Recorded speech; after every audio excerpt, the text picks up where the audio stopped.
Due to historic anti-Semitism, many Catholics in response have embraced Zionism today.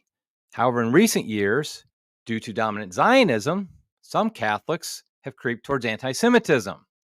How is a Catholic supposed to navigate these tricky waters? That's what we're going to talk about today on Crisis Point. Hello, I'm Eric Sims, your host, editor-in-chief of Crisis Magazine. Before we get started, as always, smash that like button. Let other people know about our channel. Subscribe to it. Don't bother hitting the notify button because you have a life outside the internet. I haven't said that in a while, and I realized that the other day, so I wanted to remind people, yes, subscribe to our channel. You don't need to hit the notify button, though. Also, you can subscribe to our email newsletter. That's the best way to find out what's going on at Crisis. Just go to crisismagazine.com, put your email address in. And you can follow us on social media at Crisis Mag. Okay, so also, last thing is, if you're watching this live, feel free to jump in the live chat. At the end of the chat, I'll try to answer some questions, address some comments, things of that nature. Okay, so first of all, I suspect there's a chance this video will either get kicked off of YouTube or shadow banned or something like that. So hopefully people will see it. Otherwise, we will have it on Odyssey, and I'll probably upload it to Rumble. We've been having some problems with our Rumble channel, but I'll upload it there as well, just to make sure. So the past week, we've been called both Zionist supporters as well as unhinged anti-Semites. And so I feel like, okay, we must be doing something right or something wrong. Last week, we ran an article by David Larson that was talking about a Nazi makes a bad Catholic. Got a lot of pushback for that. People saying that, we must be a bunch of Zionists, whatever the case, whatever adjective you want to use there. And then yesterday we ran an article by Jason Jones that was arguing against what the state of Israel is doing today in Gaza, very strongly arguing against it. And so we were called unhinged anti-Semites. And then I had an article today that wasn't really about this directly, but about kind of these issues, navigating these issues, where we have a dominant narrative typically pushed by the elites, by the left, and then what's the alternative? And my concern is sometimes the alternative is just as false as the dominant narrative being told by the elites. And that's kind of what we're going to be talking about today.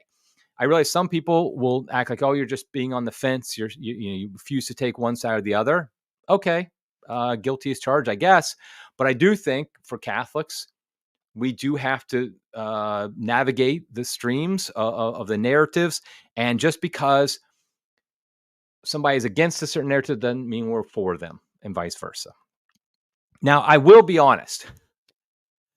I'm not that interested in discussing these topics typically. And the reason for that is I feel like it's almost impossible to have a good discussion online about it. Maybe if I sat down with somebody I was friendly with, we could have a good long discussion that I would actually enjoy. But an online discussion, either on social media or even a podcast form like this, is very difficult because what happens is typically you get flooded by a bunch of usually anonymous accounts that just kind of push. They're not really interested in arguing. They're more just making ad hominems. They're posting up quotes that, taken out of context or even not, just like, and act like that's their entire argument. It just becomes a not a really a means for a rational and reasonable discussion. Also, it's kind of hard to gauge support because I know certain communities are very online, and so they're gonna appear a lot stronger than they really are potentially. But I do think this is an important issue. I mean, obviously, what's going on in the Middle East right now with the state of Israel at war with Gaza, there's a lot of discussion about the status of Judaism, how Catholics should view Judaism. Like I said, I've gotten a lot of heat from both sides at Crisis because we've run articles very critical of the state of Israel, but also articles that are very critical of anti-Semitism. And so that's kind of why I want to address this here. Now, I do think it's important to define our terms to get started. I think first and foremost, let's just say, what do I mean by Zionism and anti-Semitism? Because I think that's important because both terms can be very catch-all, can be used in various ways. So I just want to define my terms as I'm using them today. The first one is Zionism. Historically, what Zionism simply means It's the political movement to establish a nation state for the Jewish people that began in the 19th century, really latter half of the 19th century. And so that's what really Zionism is in a modern context. Now, it also can mean it can apply more kind of a philo-Semitic attitude, love of Jews and the Jewish people. And so it doesn't necessarily always mean the political aspects of Zionism, but just in the sense of supporting the Jewish people, often without question, often without ever being willing to criticize perhaps what some Jews are doing and things of that nature. So that's kind of Zionism. And what I'm really specifically talking about when I talk about Catholics is theological support for Zionism. So, like I said, Zionism is a political movement in the modern world. It's a political movement to establish a nation state for the Jewish people, which of course happened. But when it started, obviously the desire was to make it happen. Now we do have a nation state of Israel.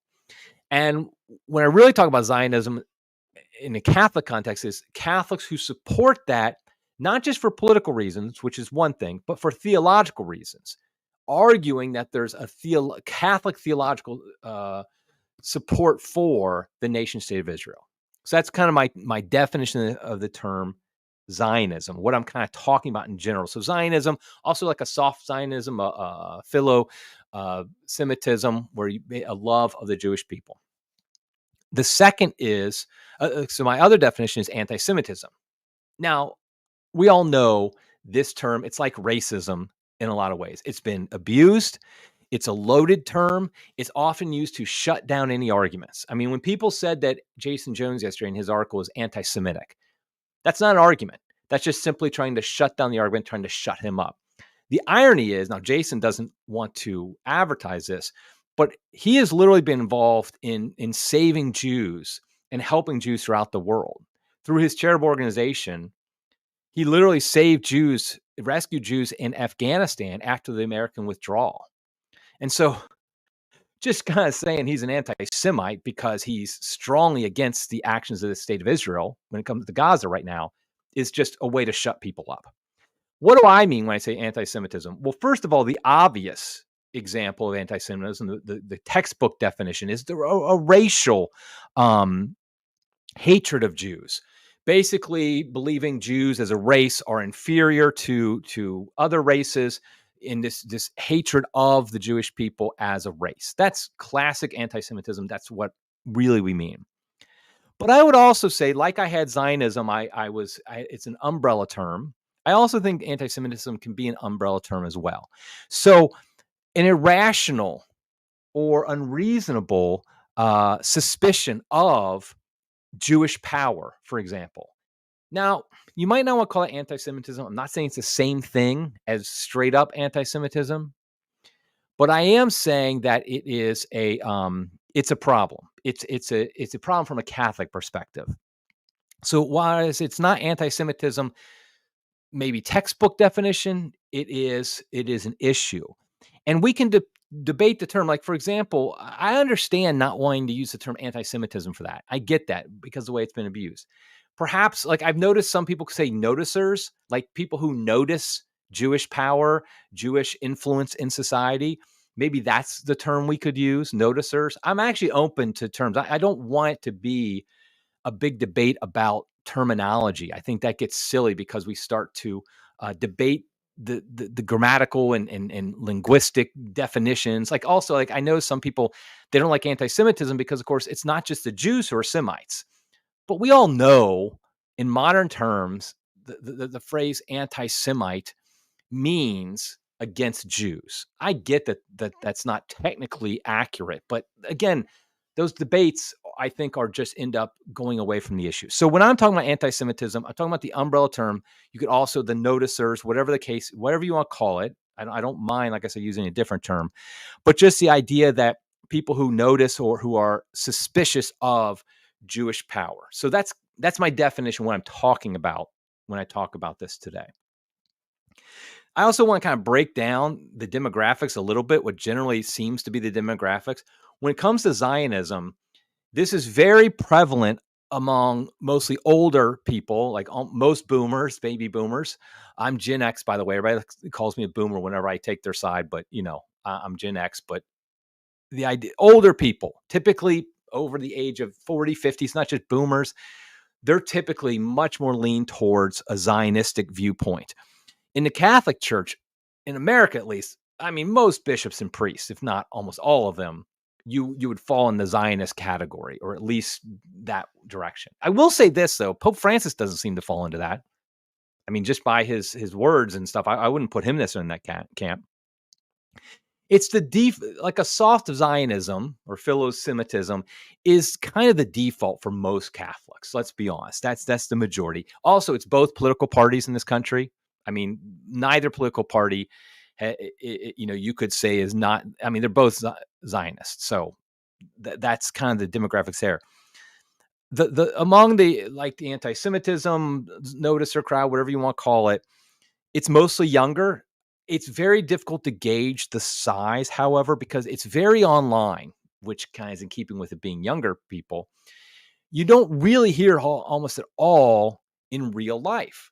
And now some would argue that's because they're afraid they might lose their job because of the dominant Zionist narrative. Whatever the case may be, the reality is it's very, very rare to hear somebody in real life talk about this and be suspicious of Jewish power, be anti, and that aspect.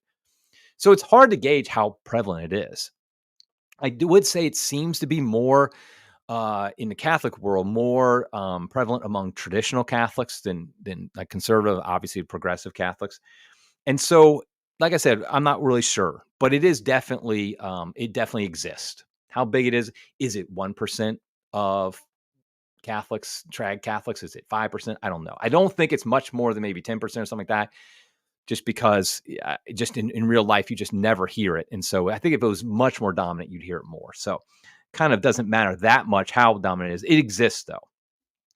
Okay, so that's kind of all in way of introduction. So my 12-minute introduction there. Now what I want to do is actually go through Zionism a bit and anti-Semitism a bit and talk about them and kind of the problems with them.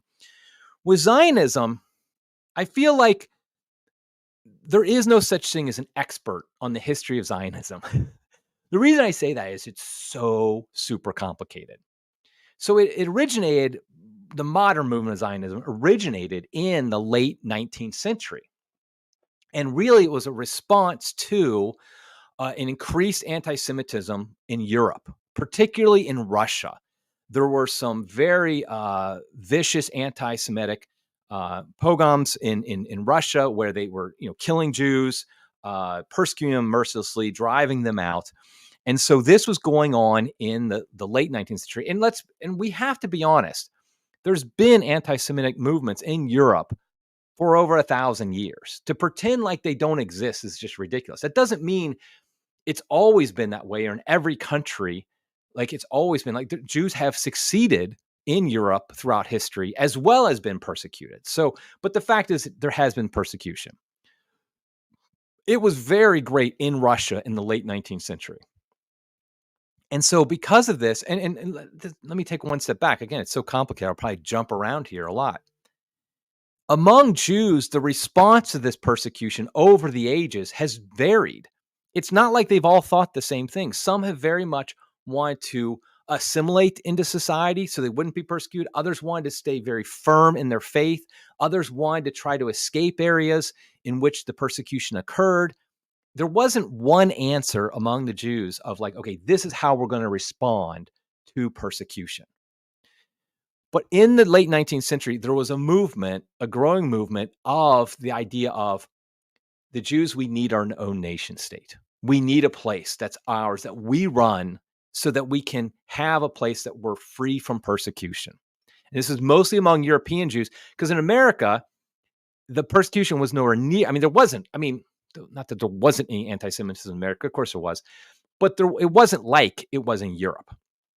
And so among Jews, particularly in Europe, there was a growing movement for a state, and it was called Zionism, is what was kind of labeled. And here's the thing about this. It's not like all the Jews jumped on board with this at the time. In fact, if you look at in the late 19th century, for example, it was very rare. It was very a minority opinion among the Jewish people in support of this idea, the Zionistic movement. And so it's not true. And even today, you can't claim that, like, if you're Jewish, you support the Zionist cause, the nation of Israel. There are Jews that don't support it, that oppose Israel today. So it's somewhat, it's very complicated. I think this is important because of the fact that we kind of equate sometimes, okay, to be friendly to Jews means you're pro-Zionism, you're pro the Israeli state. That's just simply not historically true or even true today. Now, the movement for Zionism grew in the early 20th century. After World War I, particularly, you saw a big increase because the Balfour Declaration and other things. I'm not going to go into all the details here. You can research it. Now, I would argue, I just want to take an aside real quick. I personally think when you research this stuff, you should read, and as much as possible, various sources. I mean, the problem is like, everybody's opinionated about it. And so nobody's going to be completely objective. But I do think we should try to look at all the sources. But the point is after World War I, what happened was the Ottoman Empire fell. The Allied forces, particularly Britain and France, were carving up the Middle East. And the Jews basically some Jews got an agreement from the British people to try to help establish a Jewish state in the Middle East. Now, I want to bring up one thing. Originally in the Zionist cause, it wasn't always assumed it would be Palestine. There was like a movement, for example, to an idea that was floated out to maybe establish a Jewish nation state in Uganda. And I think another place was like in South America or somewhere like that. I can't remember. I think, in upstate New York, there was a movement to potentially set up a Jewish like state or something in upstate New York. So even the idea that it had to be in Palestine wasn't unanimous, even among the Zionists. But ultimately, that's, of course, where it led. And so after World War I, you see a growth in the Zionist movement, a growth in real, actual Jewish people moving to Palestine. There had been Jewish people there before, but very small numbers. They started moving more and more there to Palestine. So this is before World War II. This is before the rise of Nazi Germany. This is before the Holocaust. And it's just a mess. I mean, there's no other way to put it. In the 1920s, that era, because there were Arabs living there, of course, and they weren't too happy. And they were under the Ottoman Empire. Now they're under either the French or the British, depending on what part of Palestine they're in. They're not happy about this. They actually briefly set up their own kingdom of Syria that gets taken down by France. I mean, it's so complicated during this era. And again, during this time, not all Jews were supportive, just like today, but even less so then, of the Zionist cause. And so then, of course, after the Holocaust, after Nazi Germany and Holocaust, now we get a real, like, the worldwide support in a sense for a nation state for the Jews. And of course, it's implemented after World War II. I'm not going to the whole history there, but the point is now we actually have a nation state of Israel. And so, but the truth is, I think that and again, I don't claim to be an expert on this because I actually don't think there's any expert. I think some people know more than others. I think you get like the Ben Shapiro type who have a very specific narrative they want to give, and they leave out lots of information. And I think narratives against the Zionist cause that probably do the same as well. But the point is that I would say that the problems in the modern Middle East today really trace back to World War I and the Allied powers kind of taking over the Middle East and carving it up and saying, okay, we're going to put the Jews here, we're going to have Arabs here. I mean, at one point there was the idea that the Zionist cause kind of made it that, yeah, Jews will move to Palestine, but they'll just be part of the existing government. They'll be part of that nation. They'll live together. They're not going to take over. But then it became, no, we're going to take over. And so ultimately they did take over a section. And then the Arabs who had lived there for a very long time were not happy about that. And so they resisted. And so it's just been a mess ever since then. And essentially what happened was Britain and America then came in, and a lot of the Western world came in support for Israel. And in fact, in America, it became just complete unapologetic and total support for the nation of Israel.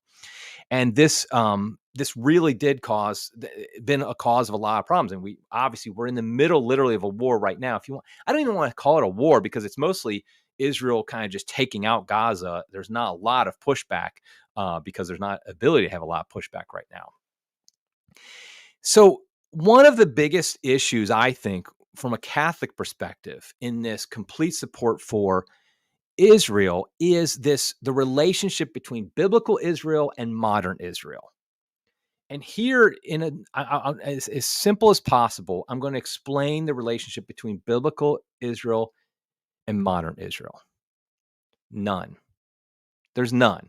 Yes, it's physically in the same area. Yes, it has the same name, but there's no actual relationship between the two, because the nation of Israel, the biblical state of Israel, it fell thousands of years ago. And from a Catholic perspective, it rose again in the Catholic Church. The Catholic Church is the state of Israel in a certain sense. Theologically, at least, it is Israel. And so in that sense, we can't say that when people talk about they have a right to this land, or they have the right, Jews have a right to this land, the Arabs have a right to this land. I just don't think it's that simple. I do understand why the Jewish people picked Palestine. Don't get me wrong. In their minds, that area is the chosen, the land for the chosen people. It is the promised land. I totally understand. It makes sense why they want that land as when they said, okay, let's look around the globe, find an area for a nation state. We'll look at Uganda, upstate New York, somewhere in South America. Ultimately, I think we all know where it was going to end up. It was going to end up in the Holy Land in Palestine, because that is what they consider their land. At the same time, Arabs lived there for a very, very long time, and they consider it their land. In fact, they were the ones who actually controlled, they were living in it when the Zionists came, when the Jews came. So I understand their perspective. I also would say, I think Christians have a certain stake in the Holy Land. I mean, we were there. We were kicked out by the Muslims during the Crusades. I mean, I'm sorry, we were trying to take it over by the Crusades. We were kicked out before the Crusades. We were kicked out when Islam grew. We were there. I mean, we were kind of the inheritors after the Roman Empire. The Roman Empire, of course, controlled it for a long time. We inherited it, the Catholic Church, the Christians, I mean. And then Islam kicked us out forcibly by violence, by war. And then later, the Crusades, we tried to retake it. We took it kind of, sort of, for a little while. And then we were kicked out again. So there's a lot of claims on this land. And that, of course, is the whole problem. That's where we have the problem. But I think acting like it's definitely, for some biblical theological reasons, it's the Jews' land, I don't think that stands up to the test, the theological Catholic test, at least. I think ultimately it's not their land per se, although, like I said, I understand why they consider it that, and I also understand completely why the Jews want a nation state, why they want a land. After all the persecutions they've gone through for so long, I get it. I don't blame them for that at all. But I don't think it's like they have an intrinsic right to Palestine, and that's the end of the argument, because of the fact that in the Old Testament, Israeli Jews, they controlled the land. I just don't think that works in a Catholic theological or even political aspect. So ultimately, Zionism, you can tell I'm pretty critical of Zionism, but yet I also understand in a lot of ways the defense of it. Ultimately, I think as a Catholic, it's okay to support Israel for political reasons. I personally have a lot of problems with the modern state of Israel politically. Like, I think it's what it's doing in Gaza right now. I agree with Jason Jones. I think what it's doing in Gaza right now is awful. It's horrific. Again, I don't want to get into linguistic debates, because could you call it a genocide, what they're doing in Gaza? As soon as we say that word, then we get into debates about what the word means. I do think what they're doing there is horrible, immoral, horrific. But I do think a Catholic can support Israel, the nation, modern state of Israel, particularly if they see it as a hedge against Muslim domination. If they see it as a way to kind of keep Muslim domination in check, and that's their argument, I might disagree with it politically, but I think it's a legitimate for a Catholic to hold it. That's not something a Catholic cannot hold. it's not a theologically problematic attitude. I do think if they then support theologically and say, as Catholics, we have to support the nation state of Israel today, it is, their biblical right and all these things. I think that's nonsense. But I do think you could make a political argument for Zionism, for the nation state of Israel, particularly as it comes to as a hedge, as a defense against Muslim dominance. Okay, so also before I move on to anti-Semitism, I hosted a podcast, an interview, theology professor from Christendom, Matthew Zakin. Oh, I can never pronounce his name. I meant to write it down. I forgot to. Anyway, search it up. It's about Catholic Zionism. And he does a very good job, I think, going against the theological arguments for Catholic Zionism. So I recommend that as well. Okay. Now I want to talk about anti-Semitism, noticers, whatever you want to call it. Now, it's funny because I'm sure when I'm talking about, again, Zionism, the online crowd isn't going to be as critical. They might even support me. But now when I talk against the anti-Semitism noticer crowd, all the bots will come after me. And I don't think you're all bots, by the way. I say that in love. But I do think it's like arguing. It's why I don't really have any desire anymore to argue about sedevacantism, because it's impossible to have a like rational, charitable disagreement argument online about it, because you just get flooded with anon accounts who, post their memes of quotes from popes and in the past and all that stuff and think that they've won the argument, and you just can't really have a discussion. And I think this honestly happens. This is honestly what happens whenever you we had an article at Crisis called Nazis Make Bad Catholics, and that caused the whole crowd to go up against us. I mean, if that statement isn't just obvious that Nazis make bad Catholics, I mean, you're wrong.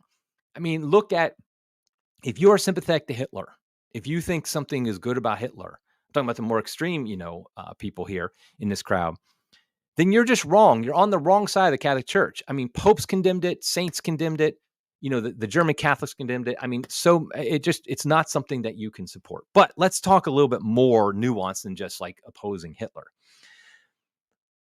What I've seen is an increase in Catholics who are noticing, to use that term, like conspiracies, Jewish power, Jewish influence in lots of places. And they will point to various examples. I know a classic one today is the guy who, one of the owners of Pornhub, is a rabbi, but although I'm pretty sure he's actually not a practicing rabbi, and I think he never was. But anyway, he's Jewish, and he owns part of, or maybe he's the dominant owner, I don't know, of Pornhub. Obviously, there's Jewish influence in Hollywood. I mean, it's funny. I was reading a book recently that was not, pro-Jewish in a sense, about the history of Jews, and it was talking about Hollywood. It basically was founded by Jews. I mean, it was saying this straight. It wasn't saying this in a bad way or a good way, just simply that's the historical reality, that Hollywood is founded primarily by Jews. There's a lot of historical reasons for that. There's a lot of demographical reasons, sociological reasons, but that's just a fact. And so Catholics are noticing that and coming and making conclusions from that. I think that's where we're getting, that's where I'm kind of, where I'm disagreeing, is the conclusions, not necessarily noticing certain things. Like, yeah, there is a large Jewish influence, a disproportionate Jewish influence in the corridors of power. I mean, the fact is that the Israeli lobby in Washington has total control. And I mean, other than Thomas Massey, I hardly know any congressmen or senators or presidents who aren't swayed by it, at the very least, if not controlled by it. All these things I notice as well. But the question becomes, like, what are our conclusions from that? I think that's where the more anti-Semitic crowd, that's where we run into difficulties. And so, I mean, one example historically is the connection between the Bolsheviks and Judaism. A lot of people back in the day, and in some today, are basically like Bolshevism is basically a Jewish conspiracy, a Jewish setup. And mostly they go because of Trotsky. Trotsky obviously was a dominant figure in early, the Russian Revolution, and he was Jewish. However, but if you notice, of the three power players in the early Russian Revolution, Lenin, Stalin, Trotsky, only Trotsky was Jewish. Yet that's the focus. And there were Jews involved in the Russian Revolution. However, there's things that just seem to be ignored. That there is a great amount of diversity within Judaism as far as how people practice it. It's like Catholicism today. In fact, a lot of ways, these conspiracies remind me of the conspiracies they talk about the Jesuits. How you get like anti-Catholic people talking about the Jesuits control everything. You find Jesuit influence there, and stuff like that. And I feel like a lot of these Jewish conspiracy theories are very similar. They find Jewish influence everywhere, just like the anti-Catholics find Jesuit influence everywhere. And also, but it even goes deeper that like there's no acknowledgement that Judaism is very diverse, more diverse even than Catholicism has been historically, but definitely, but like you can think of like Catholicism today.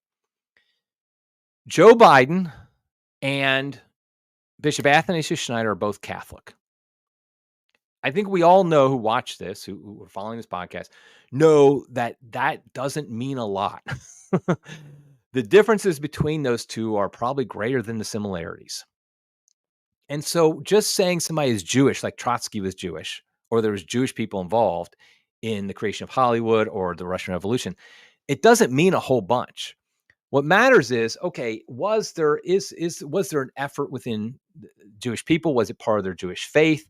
And things like that. The fact is like, for example, the Bolshevik revolution, like I said, Trotsky was a major figure, ultimately turned on the Jews, became very anti-Semitic, and lots of Jews were against it. And in fact, if you look at the actual biographies of the people who were very involved in it, they were non-Jewish Jews. What I mean by that, they were non-practicing. Often they were born Jewish, weren't even raised Jewish, or they rejected their Judaism, or they're atheists.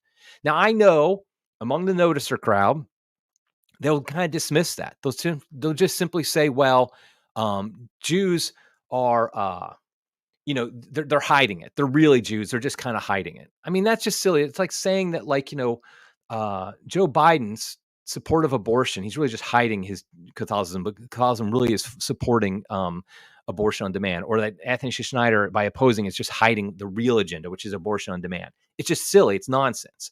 The fact is among Judaism, there's a lot of different types of Jews, practicing, non-practicing, and that's like the most generic categories, because within the practicing, there's a lot of different categories, but even within the non-practicing, there's a lot of different categories.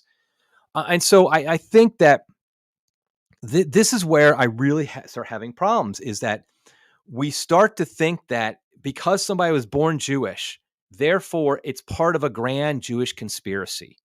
Now, the fact is that the Jewish people do have a common, have a culture, a common culture, like you'd say Catholicism has a common culture. It doesn't mean every Jew follows that, just like every Catholic doesn't follow Catholic culture, but it does influence them. And so, for example, I think the fact is the history of the Jewish people, particularly the persecutions they've had to endure, how they've had to move constantly and therefore set up themselves in new places and make a life for themselves. It has created a culture of people who really are become very highly intelligent, hardworking, dedicated to succeeding in life. I mean, think about it. When your culture consists of over 1,000 years of persecution against you, of trying to make it when you're a very small minority, often hated minority, and you're trying to succeed in life, that's going to develop a culture of go-getters. I mean, for lack of a better way. They're not going to be a lot of lazy Jews when that's the case, because they all would have died a long time ago. And so it just kind of led to a culture that very much succeeds in this world. And that's another thing, is like success in this world is more highly valued in Judaism because of their views of the afterlife, how they differ from like Catholicism. I mean, we see it like between Protestants and Catholics in the Protestant work ethic and things like that. This is not some great conspiracy, but it basically is just simply a matter of reality and historical fact. And so you get Jews that are going to be very influential. They're going to succeed in life. That's not a religious thing, though. It's more of a sociological thing. And so the religious beliefs and morals of those people are going to vary greatly. They're not always going to be the exact same. In fact, they're going to conflict a lot of times. So you're going to get Orthodox Jews who very much disagree with the morality of maybe a more liberal Jew or an atheist Jew, to use that term. And so I think this explains a lot of the influence. And also, I think, though, what about the fact that often it's influential in things that we would consider as Catholics immoral, like pornography, things like that? I think actually Sigmund Freud said this well. He said, because I was a Jew, I found myself free from many prejudices which restricted others in the use of their intellect. And I think that that's something to go for as well. Like they don't necessarily, and by the way, Freud was not a practicing Jew. He was not embarrassed. He wasn't like, many of these atheist Jews actually want to reject their Judaism, want nothing to do with being, Marx was like this. They wanted nothing to be, associated with Judaism. That wasn't necessarily Freud, but he wasn't a practicing Jew. He wasn't a believing Jew.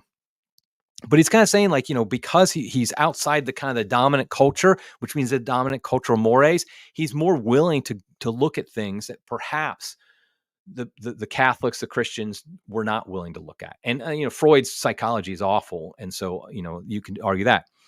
But what you see is, like, just because so what happens is with that kind of the anti-Semitic crowd, the noticer crowd, is if something has Jewish origins or Jewish people support it, therefore they say, okay, we have to reject that out of hand. And I just don't think that's the case. Two examples of this are, for example, in Austrian economics with people like Mises, and science, astronomy, things like that, with cosmology, with Einstein. Both of those, Mises and Einstein, were both Jews. Again, they weren't Orthodox Jews, practicing Jews, like full, Einstein's a funny character. I've read a biography by him recently, and his relationship with Judaism is just kind of all over the map in his life. But anyway, it's not like all of a sudden the general theory of relativity is a Jewish idea. It's just a scientific idea that had to get proven, and it was. Now, what's funny is, here's a good example of how kind of the anti-Semitic crowd really makes a mistake. When the general theory of relativity by Einstein first came out, people thought the relativity meant relativism, which meant a moral relativism. And so they rejected it for that reason. Of course, if you understand the general theory of relativity, which nobody fully does other than Einstein, but like if you understand the basics, it has nothing to do with relativism. And so, but people say, like, look at the Jew who founded, who started general theory of relativity, relativism, and the whole thing is silly. Likewise with Mises and his Austrian economics, if you look at it, you can argue it on the basis of whether or not it's true or not. Does it really reflect reality and how people act, human action, economic actions, things like that? I personally think it's very good at explaining that. And the fact that a Jew was a big promoter of it means nothing to me. And it shouldn't mean nothing to any Catholic. Because what matters is it true or not? Not whether or not a Jew was the first to kind of think it up.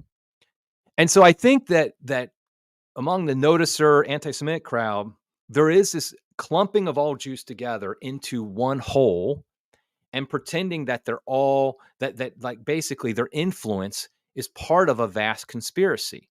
Not like necessarily even a crazy conspiracy, but just like it's kind of just the movement towards, it's a movement among Judaism, whereas you're going to find great diversity and arguments among Jews about many of these things.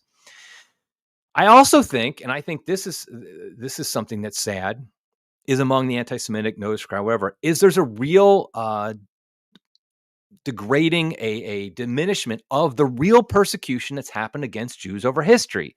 I've mentioned this before, but the reality is the Jewish people have been one of the most persecuted races, groups, whatever you want to call it, in history.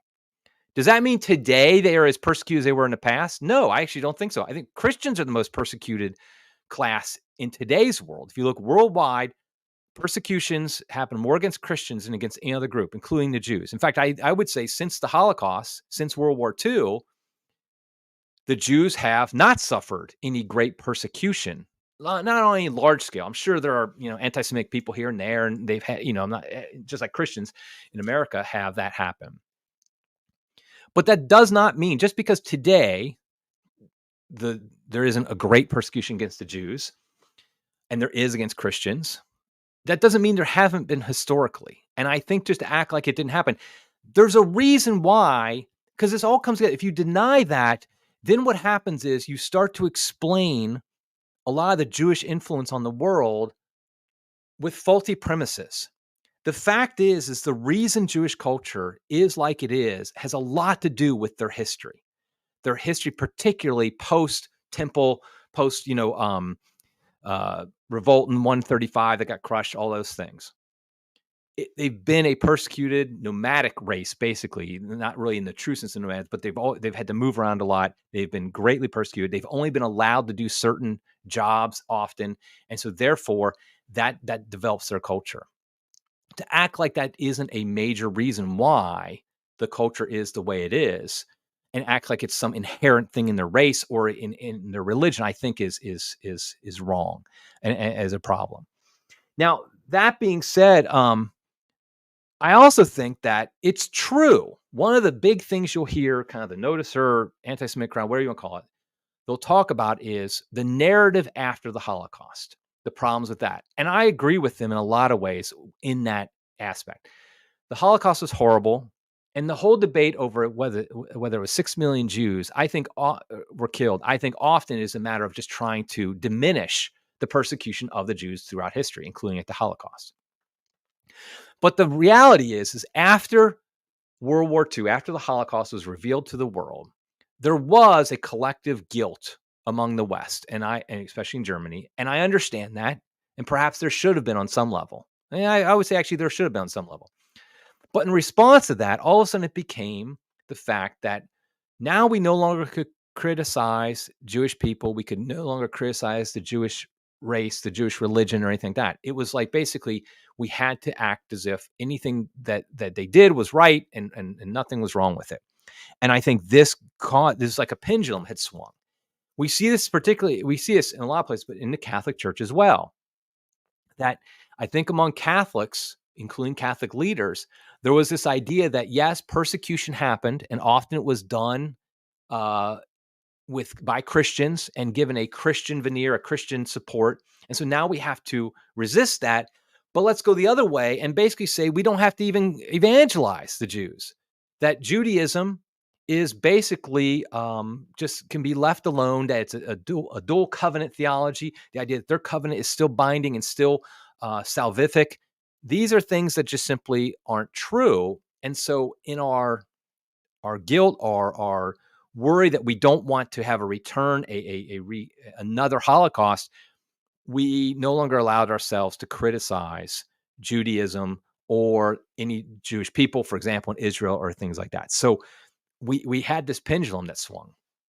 And I do think that's an issue. And I think that's the reason why there's an increase in anti-Semitism, increase in like the noticer phenomenon, whatever you want to call it. And I mentioned that in my article today that, the people who are trying to diminish or deny the Holocaust, I understand what they're trying to do. And I'm not completely against what they're actually against, which is the narrative that came out of the Holocaust. What I am against, though, is the idea of let's just go ahead and throw away, historical facts or historical, events, because we're trying to make another point, which is that since the Holocaust, there has been a refusal to criticize in any way the actions of Israel or Judaism in general. Okay, so what is the Catholic kind of, how do I think we navigate between anti-Semitism and Zionism? How do I think we navigate? I think ultimately a lot of it comes down to don't play identity politics. That's basically what we're doing here. It's a Marxist leftist thing to play identity politics. That, okay, this group of people is one whole and should be treated as one whole. And anybody who's a member of that just, is other if they're not in our group. And if they're in our group, then they're one of us. And I think this is a real problem because you see that this is a soft form of racism in a way. Here's the reality. All Jews aren't good. All Jews aren't bad. This is reality. We have to treat each person as an image of God, and also as a fallen son of Adam. This is who we all are. And so to act like some group, the reality is the world's so much more messy than that. There are powerful people in this world, don't get me wrong. But to act like there's one group that's like basically controls things is simply not the way the world works. and to engage in identity politics of saying, okay, the Jews are to blame for this. I just think that's ridiculous. It's irrational. It's not Catholic. It's identity politics. It's the same as the left saying, whites are the cause of our problems in America. And so if you fall into that you see a Jew under every corner, every stone, no matter where you go, there's Jews behind it. There's Jews that are the problem here. It's really the Jewish problem, whatever you want, the Jewish problem, whatever you call it. I think you're engaging in the same identity politics, the Marxist type of identity politics as the left when it comes down to it. And so I don't think Catholics should do that. Now, is it okay for a Catholic to be a philo-Semite, a lover of the Jewish people?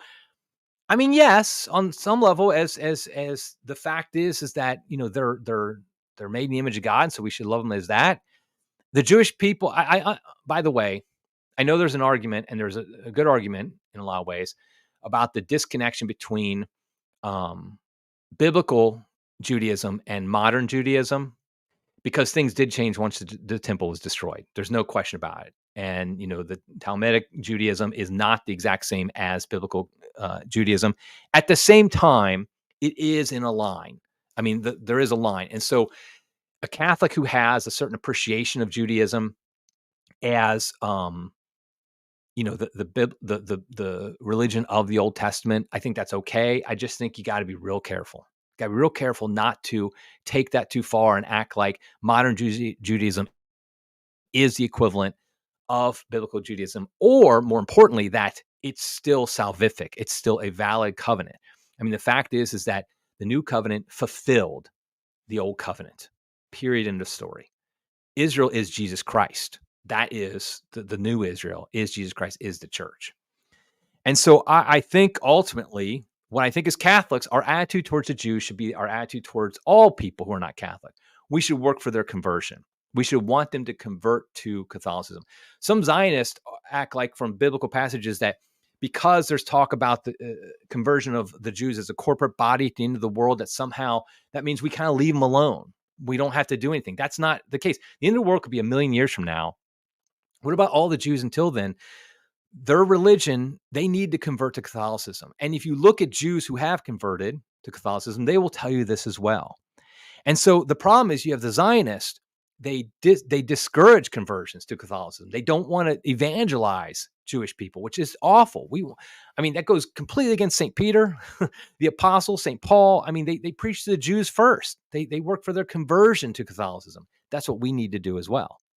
On the other hand, I've noticed a lot of the anti-Semite crowd, the noticers, whatever you want to call them, they suspect converts. Like, I know there's people who think Edith Stein. They don't like her because they don't think she kind of retained too much of her Jewishness or something like that. And you see, they have suspicion. And this is a historic thing, by the way. And there's some reasons for this, because if you look back in the Middle Ages and stuff, the forced conversions of the Jews, a lot of the Jews were not really sincere about their conversion to Catholicism. And so therefore, there was reason to suspect that they weren't really practicing Catholics. However, in modern times, to act like somebody who's converted to Catholicism should be suspect if they're Jewish. You see this. I mean, I literally, there was a video made by a couple crazy people, suspecting that I have a Jewish background. And they're like, I'm probably not really truly Catholic because by the way, I don't. I mean, I don't know of any. I mean, literally, I've done my genealogy back hundreds of years. And so if there are Jews, if I have any Jewish ancestry, it is way back, or it's a convert, or something like that. So, but the point is they were suspecting. And it's this idea that, oh my goodness, because he's saying certain things, he probably is actually a secret Jew or something like that. That's ridiculous. That's anti-Semitic, frankly, to think that, okay, somebody who is Jewish converts to Catholicism, we have to suspect them of not really being Catholic. They're probably still secretly Jews. That's ludicrous. So ultimately, what we want to do is we want to work for the conversion of Jews. And, really, I think it's that's just like we want to work for the conversion of Muslims. We want to work for the conversion of atheists. We want to work for the conversion of Buddhists, everybody. So I think that's ultimately what we are here about. Okay, let me go ahead and get, I got some comments here. I want to, and questions from the live chat. Again, I want to encourage people to join the live chat and ask these questions and comments when we do this. John asks, what defines irrational and rational suspicion, Eric? Good question. I would just say, honestly, if if the suspicion goes beyond what the data, what the evidence, what understanding of history of things that happened, then it becomes irrational. Like, for example, if a Jewish person converts to Catholicism and you suspect them of not really converting, that's irrational. If you have no data, if all of a sudden they start doing things that are like completely like, going to the synagogue still on Saturdays or something like that, okay, fine. But it's irrational to suspect somebody just because they have a Jewish background if they convert. Okay, Gus TV123 says, many evangelicals seem to be Zionists because of heretical eschatological beliefs. Absolutely. And this is what frustrates me so much when Catholics embrace this idea that they believe that the end of the world, Christ will not come back until the Jews get back to their homeland, rebuild the temple. That is nonsense, people. That is nonsense.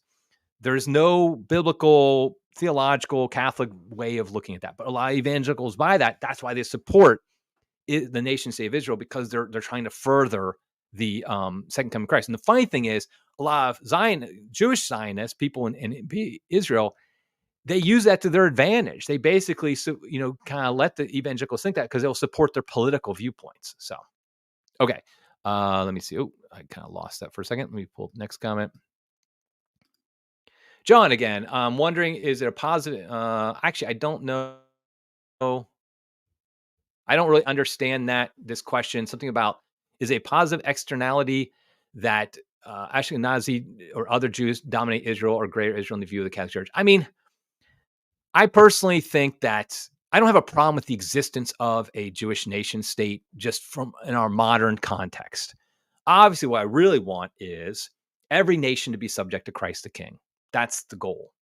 But I think we know lots of nation states are not right now. Most, if any, are. Maybe, obviously America is not. I want America to happen in America. So I don't have a big problem with the existence of a nation state. I think the problem is, what there are if they're treated differently than other nation states.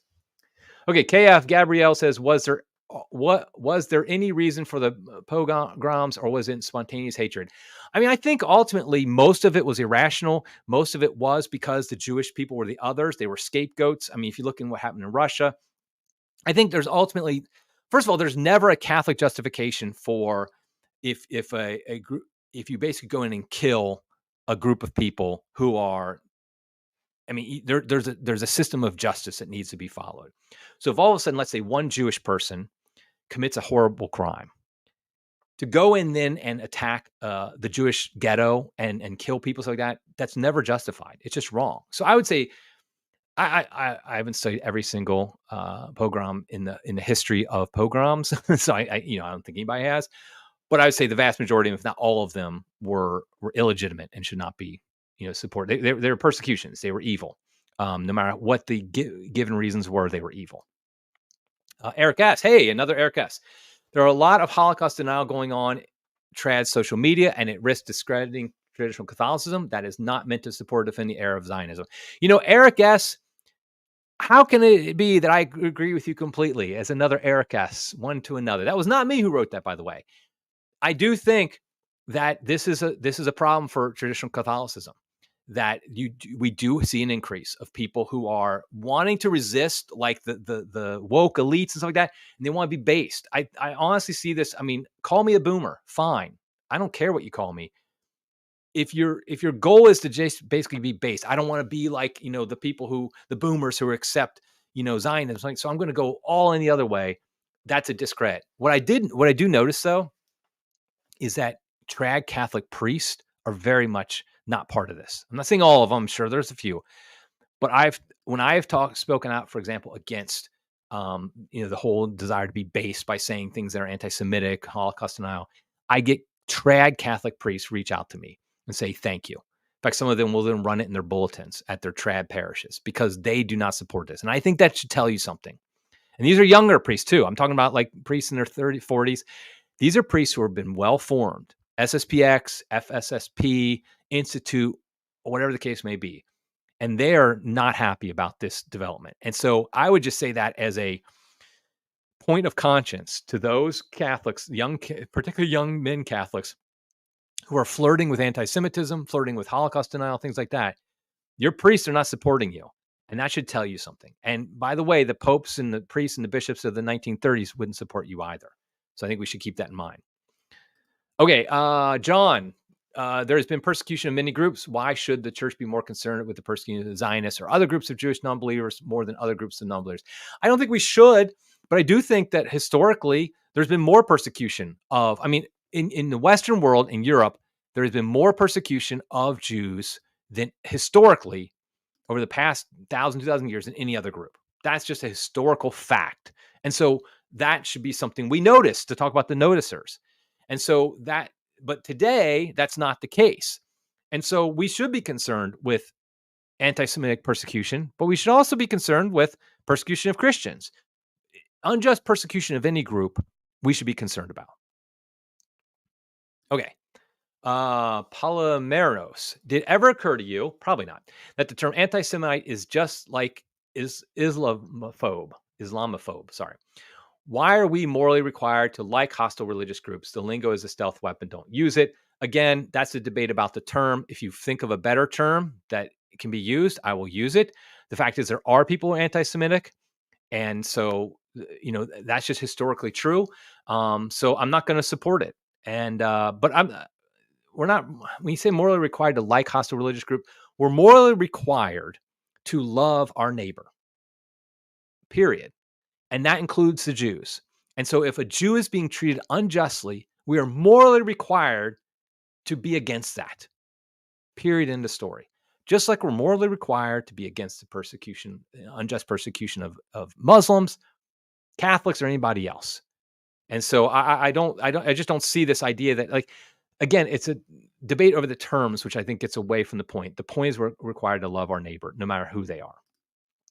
KF Gabriel, I love this. Lots of comments today.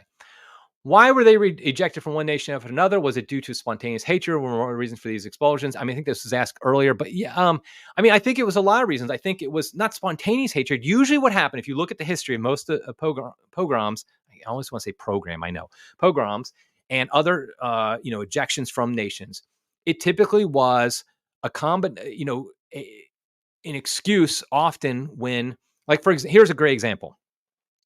When Jews were persecuted in one area and they would flee to another area, typically it was the poor Jews. They would flee to an area and they would basically start to overwhelm a city, the ghettos of a city, something like that. And then what would happen is people were not happy about that. And so they'd start to say, we got to get rid of the Jews. And so they'd kick them out again. Now, also, it had to do with the fact that the Jews often were playing both sides. For example, financially, like, for example, if a nation was at war with somebody, often Jews who were not supportive necessarily of the Catholics in charge of them versus the Catholics in charge of somebody else, they'd play both sides. And so then when the a conflict was over, then they would be like, let's go against these people who weren't completely supportive, weren't patriotic enough. So there's lots of reasons. I would say in general, most of them, it was an illegitimate, persecution against them for reasons that they were a small other group that could be easily kind of used as a scapegoat in a lot of ways. Not that they were perfect, never did anything wrong, but the response to them was often overwhelmingly in proportionate to what they were doing. Okay, I'm not even going to read this, guys. It's like TH3. I guess I will read WR3CK. Mr. Sammons, if your definition of anti-Semitism includes both something immoral, racial hatred, and something outside of morality, noticing, then there's bound to be a problem in your discourse. Again, we're talking about definition. I'm not saying, my point is that we don't have a great term. And so I'm just saying anti-Semitism and noticers. And by the way, noticers aren't just outside of morality. I think that's a better point. Obviously, racial hatred is immoral, but I would also say it's immoral to suspect people of immorality, of things that are not true, because it's a crime against justice. If, for example, a bunch of Jews do something and then you blame the Jews on it, that's immoral because it's unjust. It's unjust against innocent Jews who did nothing. So there's not a problem in my discourse because they're both immoral. The noticers often, who aren't necessarily outright, they don't have a racial hatred necessarily, they do things that are immoral and because they're unjust. Okay. August TV 123. I remember reading that Einstein was fascinated with the concept of transubstantiation. Yeah, Einstein was just a character when it came to religion because he did believe in God, and and this is something to say, he had this understanding of the universe, and he saw it as very orderly, and he believed there was a creator, somebody who put it into order. And he supported the Zionist cause in a lot of times, but he wasn't completely on board a cheerleader for it, like a lot of Jews were. He wasn't really a practicing Jew. But so it's interesting, and so the fact that he was fascinated with the concept of transubstantiation, I don't doubt that. I remember reading that, but I don't remember the details. Are Soros and Son actual Jews or atheist Jews?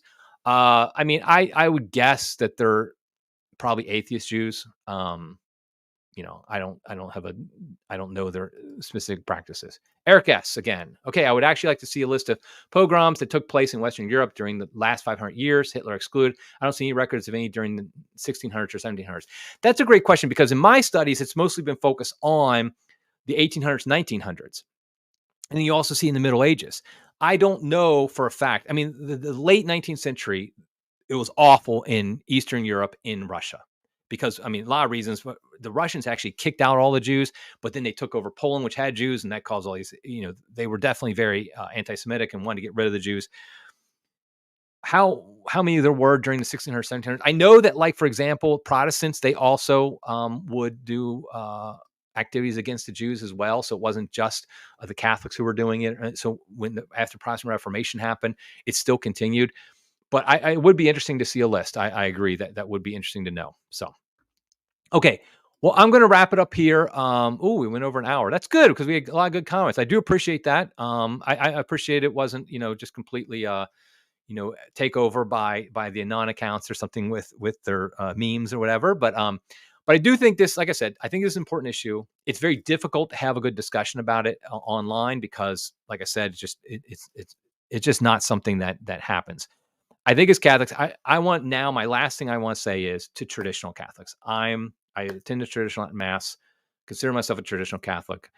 And I do think as traditional Catholics, we have to be careful of not falling into becoming just reactionary, where we simply see the problems of the woke left, problems of progressive Catholicism, the problems of modernism within the church, and say, okay, we're just going to go the other extreme. We're just going to reject all of that, and which is fine to reject all that, but then don't accept alternative falsehoods. I think that's what my article is about this morning at Crisis Magazine. And I would just encourage it. We have to love each person as the image of God. We have to love our neighbor. And so let's not play identity politics. I think that's what the left does. I think as Catholics, that's not what we should be about. Okay, I'll leave it with that. Until next time, everybody, God love you.